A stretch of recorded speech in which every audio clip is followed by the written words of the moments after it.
السلام علیکم۔ کیا مینوکسیڈل بالوں کے جھڑنے کا واقعی ایک مؤثر علاج ہے؟ کیا سائنس میں اس کے شواہد موجود ہیں؟ مینوکسیڈل استعمال کرنے والوں کو کتنے عرصے میں فائدہ شروع ہوتا؟ استعمال کرنے سے اس کے نتائج کب ظاہر ہوتے ہیں؟ اور کیا مردوں اور عورتوں میں اس کے کوئی ضمنی اثرات یا سائیڈ ایفیکٹس بھی ہوتے ہیں؟ اس کا ذکر آج کرتے ہیں۔ تو مینوکسیڈل ایک ویزو ڈائلیٹر دوا ہے اور یہ سب سے پہلے 1970 کی دہائی میں متعارف ہوئی، جس کا مقصد ہائی بلڈ پریشر کو کم کرنا تھا۔ اس دوا کو ٹیبلٹ کی فارم میں لیا جاتا تھا۔ بعد میں بلڈ پریشر کے لیے اس کا استعمال روک دیا گیا۔ اس کی کچھ وجوہات تھیں، جیسے ریفلیکس سمپیتھیٹک ایکٹیویشن اور فلوئڈ ریٹینشن۔ آسان الفاظ میں بتاتا ہوں، اس کے استعمال سے لوگوں کے دل کی دھڑکن بہت زیادہ بڑھ جایا کرتی تھی، اور اس کے ساتھ ساتھ جسم کے اندر پانی اور نمکیات اکٹھے ہونا شروع ہو جاتے تھے، جسم میں سوجن آ جاتی تھی۔ یہی وجہ ہے کہ اس کو ہائی بلڈ پریشر کے لیے ڈائیوریٹکس یا پیشاب آور ادویات کے ساتھ استعمال کرایا جاتا تھا۔ بعد میں چونکہ بہت ہی محفوظ بلڈ پریشر کی ادویات آنے لگیں، تو اس لیے مینوکسیڈل کا استعمال روک دیا گیا، کیونکہ اس کے ظاہر ہے یہ والے سائیڈ ایفیکٹس سے جو بتائے۔ یاد رہے کہ یہ ٹیبلٹ فارم میں مینوکسیڈل کی بات ہو رہی ہے، جو سپرے بالوں میں لگایا جاتا ہے اس کی بات ابھی نہیں شروع ہوئی۔ تو جب ٹیبلٹ فارم میں مینوکسیڈل لی گئی تو یہ سائیڈ ایفیکٹس آئے، دل کی دھڑکن بڑھی، جسم میں سوجن آنے لگی، تو منہ کے ذریعے اس کا استعمال روک دیا گیا۔ جن دنوں ڈاکٹر حضرات اپنے مریضوں کو ہائی بلڈ پریشر کے لیے مینوکسیڈل تجویز کر رہے تھے، تو ان دنوں میں پیشنٹس نے ایک انوکھے سائیڈ ایفیکٹس کی نشاندہی کی۔ ٹیبلٹ فارم میں مینوکسیڈل استعمال کرنے والوں میں مرد خواتین دونوں شامل تھے، اور دونوں گروپس نے یہ رپورٹ کیا کہ ان کے جسم پر بے تحاشا بال آنا شروع ہو گئے ہیں۔ تو یہ بات پھیل گئی، ریسرچرز کو بھی اس کا علم ہو گیا، ان کی دلچسپی بڑھی، انہوں نے سوچا کہ اس پہ مزید تجربات ہونے چاہیے کہ ایسا کیوں ہو رہا ہے۔ اور جب محققین نے تحقیق اپنی مکمل کی تو نتائج کچھ یہ سامنے آئے کہ یہ اس دوائی کا ایک سائیڈ ایفیکٹ ہے، یعنی اگر اس کو ٹیبلٹ فارم میں لیں تو جسم پر بال آنا شروع ہو جاتے ہیں۔ اس میں مرد خواتین دونوں شامل تھے۔ تو سائنٹسٹ نے یہ سوچا کہ کیوں نہ اس سائیڈ ایفیکٹس کا فائدہ اٹھایا جائے۔ تو ٹیبلٹ فارم میں تو یہ ویسے بھی سائیڈ ایفیکٹس پروڈیوس کر رہی تھی، تو یہ سوچا گیا کہ اس کو سپرے کی شکل میں جلد کے اوپر لگایا جائے، مثلا سر کی جلد، اس کے اوپر اگر اس کو سپرے فارم میں لگایا جائے، کریم فارم میں لگایا جائے، تو کیا اس سے بال اگائے جا سکتے ہیں؟ یہ اہم سوال تھا۔ بالآخر 1988 میں FDA نے اس کو سر کی جلد پر لگانے کے لیے اپروو کر دیا۔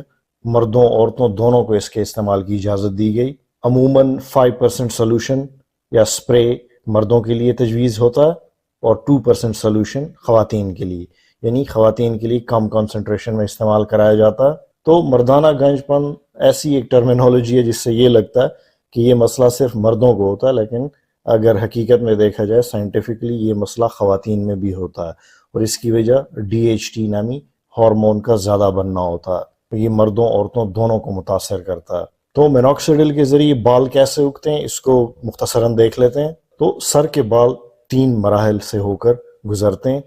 پہلے مرحلے میں بال اگتے ہیں اور بڑھتے ہیں، لمبائی میں اضافہ ہوتا ہے، ساتھ ساتھ موٹے ہوتے ہیں، اور یہی سب سے اہم مرحلہ ہے۔ دوسرے مرحلے میں بالوں کی جڑیں یا فالیکلز وہ سکڑتے ہیں، کمزور ہونا شروع ہوتے ہیں، بالوں کی گروتھ رکنا شروع ہو جاتی ہے، اور تیسرے مرحلے میں پھر بال جھڑتے ہیں، اور جن ہیئر فالیکل سے بال جھڑ جاتے ہیں وہ دوبارہ ایکٹیویٹ ہوتے ہیں، سٹیمولیٹ ہوتے ہیں، اور وہاں سے ایک نیا بال اگتا ہے۔ تو جہاں سے بال گرا ہوتا ہے اس کی جڑ میں جو سٹیم سیلز ہیں وہ دراصل ایکٹیویٹ ہوتے ہیں، اور وہاں سے ایک نیا بال پروڈیوس ہوتا ہے۔ تو جو لوگ یہ سوچتے ہیں کہ جہاں سے بال گر گیا وہاں سے دوبارہ بال نہیں اگتا، اگر آپ کے سر کی جلد صحت مند ہے، آپ کے ہارمونز میں بگاڑ نہیں ہے، تو وہاں سے دوبارہ ایک نیا بال اگے گا، یاد رکھیں۔ تو گرا ہوا بال قدرتی طور پہ ریپلیس ہوتا ہے، اس کی ریپلیسمنٹ ہوتی ہے۔ شرط یہ ہے کہ آپ کے سر کی جلد جو ہے وہ صحت مند ہو۔ ہاں، اگر آپ ہارمونلی چیلنجڈ ہیں، آپ کو ہارمونل مسائل ہیں، اس کی وجہ سے آپ کے بالوں کی جو جڑ ہے، ہیئر فالیکل ہے، وہ کافی ڈیمیج ہو چکا ہے، تو پھر وہاں سے بال نہیں اگے گا۔ اس پہ پہلے تفصیل سے بات ہو چکی ہے کہ ڈائی ہائیڈرو ٹیسٹوسٹیرون یا DHT نامی ہارمون جو مردوں عورتوں دونوں کے بالوں کو متاثر کر سکتا ہے، اس کا کیا رول ہوتا ہے اور اس کو کیسے روکا جاتا ہے۔ تو اب دیکھتے ہیں کہ مینوکسیڈل کیسے کام کرتا ہے۔ تو جو پہلی فیز کا ذکر ہوا تھا، اینرجن فیز، تو مینوکسیڈل کا استعمال اس فیز کو لمبا کر دیتا ہے، یعنی بال اگتے بھی ہیں، لمبے بھی ہوتے ہیں، موٹے بھی ہوتے ہیں، اور یہ فیز لمبے عرصے تک چلتی ہے اس کی وجہ سے. تو بالوں کے کمزور ہونے کی جو نیکسٹ فیز آنی تھی وہ ڈیلے ہو جاتی ہے. تو آپ کا اگا ہوا بال زیادہ عرصے تک برقرار رہے گا. اس کا مطلب یہی ہے کہ بالوں کی عمر میں اضافہ ہو جاتا ہے. بال زیادہ لمبے عرصے تک بحال رہیں گے، موٹے بھی ہوں گے، پتلے کمزور نہیں ہوں گے. دوسری بات، چونکہ مینوکسیڈل ایک ویزو ڈائلیٹر ہے تو یہ آپ کی جو اسکیلپ سکن ہے اس میں خون کی فراہمی کو بڑھا دیتا ہے. خوراک اور آکسیجن زیادہ مہیا ہوتی ہے اور وہ جان پکڑتے ہیں، صحت بناتے ہیں. بالوں کی جڑوں میں کچھ خاص قسم کے سیلز پائے جاتے ہیں جن کو میٹرکس سیلز کہتے ہیں، جو دراصل نیا بال بناتے ہیں یا ان کو بڑھاتے ہیں. مینوکسیڈل ان خلیوں کو بھی ایکٹیویٹ کرتا ہے، ان میٹرکس سیلز کو. اچھا، ہمارے بال جب اگتے ہیں تو ان کے لیے ایک سگنلنگ پاتھ وے کام کرتی ہے. ایک اشارہ چاہیے ہوتا ہے، ایک نظام ہے جس کو بیٹا کیٹنن کہتے ہیں. یہ سگنلنگ پاتھ وے جب ایکٹیویٹ ہوگی تو نئے بال بنیں گے. تو مینوکسیڈل اس سگنلنگ پاتھ وے کو ایکٹیویٹ کرتا ہے. یوں سمجھیں کہ یہ وہ پاتھ وے ہے، یہ وہ بٹن ہے جس کو مینوکسیڈل پریس کر دیتا ہے اور اس پریس کرنے کے بعد ہی نیا بال اگتا ہے. تو یہ چند ایک میکانزم میں نے آپ کو بتایا کہ مینوکسیڈل کس طرح نیا بال اگاتا ہے اور اگے ہوئے بال کی عمر کو کیسے بڑھاتا ہے. اب آتے ہیں مینوکسیڈل کے سائیڈ ایفیکٹس پر. تو اس کے کوئی خاص سائیڈ ایفیکٹس تو نہیں ہیں. جب آپ اپنے سر کی جلد پہ اسپرے کرتے ہیں تو ہو سکتا ہے تھوڑے ٹائم کے لیے آپ کے سر کی جلد میں خارش رہے، ہلکی سی کچھ لوگوں کو جلن ہو سکتی ہے، بٹ یہ قابل برداشت ہوتی ہیں، ایسی کوئی چیز نہیں ہوتی اس میں خاص. کچھ لوگ جو بہت زیادہ سینسٹیو ہیں، بہت زیادہ اسپرے کر لیں اپنے سر کی جلد پہ تو ان کے دل کی دھڑکن تھوڑے ٹائم کے لیے بڑھ سکتی ہے، ان کے بلڈ پریشر میں ہلکا سا ڈراپ آ سکتا ہے، ہلکا سا کم ہو سکتا ہے. کچھ لوگوں کو ہلکے پھلکے چکر بھی 1 گھنٹے تک آ سکتے ہیں. یہ بہت سینسٹیو لوگ ہوتے ہیں، ہر ایک کو نہیں ہوتا ایسے. تو جیسے بتایا، مردوں کے لیے 5% سولوشن ریکمینڈ کرتا ہوں میں، خواتین کے لیے 2% سولوشن، 2% اسپرے. یہ اسپرے کی فارم میں ہوتا ہے، ملتا ہے ہر جگہ سے. خواتین میں 2% سولوشن کیوں ریکمینڈ کیا جاتا ہے؟ کیونکہ اس سے تھوڑا سا یہ خطرہ رہتا ہے کہ اگر مینوکسیڈل ہاتھوں پہ لگا ہوا ہے اور وہ چہرے کی جلد پہ وہ لگا دیں تو ہو سکتا ہے ان کے چہرے پہ بال آنا شروع ہو جائیں. تو یہ تھوڑا سا ایک ایشو رہتا ہے، تو لگاتے ہوئے احتیاط کریں.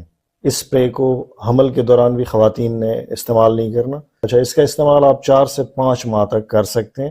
ہفتے میں 2 سے 3 بار اس کو نہانے سے پہلے لگائیں یا رات کو سونے سے پہلے لگا دیں. نیکسٹ مارننگ آپ نہا لیں. ایک غلط فہمی اکثر مردوں میں پائی جاتی ہے، وہ یہ سمجھتے ہیں کہ مینوکسیڈل اسپرے استعمال کرنے سے ان کی مردانہ طاقت میں کمی واقع ہو سکتی ہے. ایسا بالکل بھی نہیں ہے. وہ دراصل کنفیوز کرتے ہیں ایک اور میڈیسن کے ساتھ جس کا فینسٹرائڈ کہتے ہیں. تو جو لوگ ہیئر ٹرانسپلانٹ کے عمل سے گزرتے ہیں ان کو ڈاکٹر حضرات 2 دوائیاں ریکمینڈ کرتے ہیں، فینسٹرائڈ اور مینوکسیڈل. تو جو فینسٹرائڈ ٹیبلٹ فارم میں دی جاتی ہے اس کا یہ سائیڈ ایفیکٹ ہے کہ وہ مردانہ ہارمونز کو کم کر دیتا ہے، امپوٹنس مردوں میں لا سکتا ہے، نامردی ہو سکتی ہے اس سے. یہ ایک بہت برا سائیڈ ایفیکٹ ہے اس کا. یہ سائیڈ ایفیکٹ مینوکسیڈل کا نہیں ہے، فینسٹرائڈ کا ہے، یاد رکھیے. تو میں کسی کو بھی تجویز نہیں کرتا کہ وہ فینسٹرائڈ استعمال کرے کیونکہ اس سے ان کے سیکشول ہیلتھ پہ بہت نیگیٹو اثرات ہوتے ہیں. تو جو لوگ چاہتے ہیں کہ مینوکسیڈل سے میکسیمم فائدہ اٹھایا جائے تو وہ کیٹوکونازول شیمپو اس کا بھی ساتھ استعمال کریں. اس پہ بھی میری ایک ویڈیو موجود ہے. تو مینوکسیڈل اور کیٹوکونازول شیمپو ساتھ ساتھ استعمال کریں گے تو آپ کے بال بہت زیادہ تیزی سے صحت پکڑیں گے، نئے بال بھی آئیں گے اور جو بال آپ کے سر پہ پہلے سے موجود ہیں ان میں بھی جان آئے گی. اس موضوع پر ایک تفصیلی ویڈیو آلریڈی میرے چینل پہ موجود ہے، کچھ عرصہ پہلے اس پہ بات ہوئی تھی. ایک ہیئر سیرم کا بھی ذکر ہوا تھا ان ویڈیوز میں. اگر کوئی وہ ہیئر سیرم بائی کرنا چاہتا ہے تو میرے واٹس ایپ چینل پہ اس کی ڈیٹیل ہے. میرے واٹس ایپ چینل کا لنک ڈسکرپشن میں موجود ہے، آپ اس کو فالو کر سکتے ہیں. تو امید ہے آج کی ویڈیو سے مینوکسیڈل کے بارے میں جو آپ کے ذہن میں کچھ سوالات تھے، خدشات تھے، وہ دور ہو گئے ہوں گے. یہ تھا آج کا موضوع. دوبارہ ملتے ہیں. فی امان اللہ.